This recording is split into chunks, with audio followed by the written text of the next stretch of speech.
Ladies and gentlemen, I present to you the ladies' man himself, the Green Giant. The heroic leap into action Springer doesn't turn down a fight, jumping straight in with his swords and triple changing abilities. Springer's all about quips and actions. He starred as one of the new Autobots in the original cartoon film, but hasn't really seen much of a spotlight since. Besides being a massive part of the Wreckers and featuring arguably one of the best thrilling 30 toys, Springer doesn't seem to show up in much of the media. Even in Siege, he's absent from the show. Maybe because this is actually an early figure for something else. Special thanks to CrimsonRaptors who sent this. His link is in the description. As a triple changer, his first form is a futuristic beefy car, and before I continue, I want to bring up that the tabs can be considerably confusing. While manageable, before purchasing, I would say do some research to make sure everything is placed correctly. From the side, it's got a straightforward profile. It's boxy, giving it a tough style, but slick with every element having a swooped up motion. It works for his personality. Tough and straight into the action, like a vegetable Batmobile. The front has been sectioned off, but it brings that splash of yellow.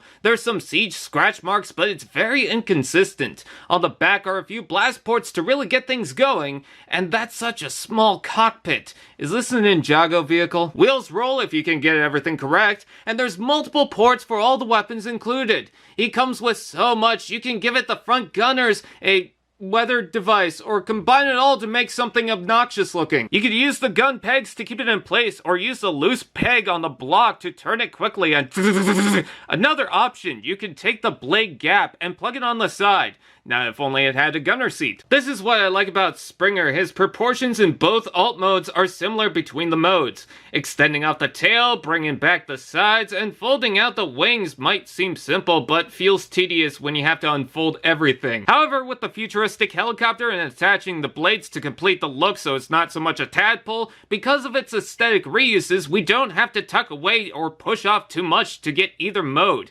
In simple terms, I'm glad it's not broadside again. The spoiler now comes together to make a tail fin, the rotors spin freely with this mill connector, and above the wings is a specific place to put the guns in. Not only that, there are 2 port holes for flight stands, and another 5mm porthole underneath. I do like the helicopter more, the details, especially the cockpit, seems fitting. However, I am curious how useful the car is with the wheels still in play. See, when a mommy car and a daddy helicopter love each other very much, both modes do wonder in respecting the classic toy and show design. While some may favor the thrilling 30 toy, this was more taken to the Generation 1 style, and the blocky look shows. Robot mode.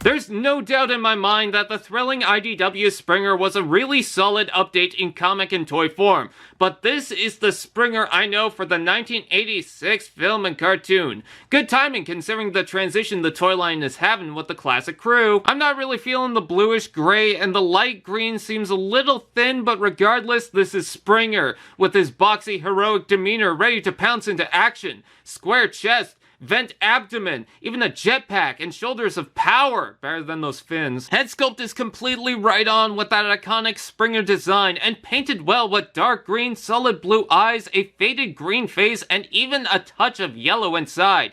I love the forehead too, it could be Ratchet's competition. Did someone say articulation?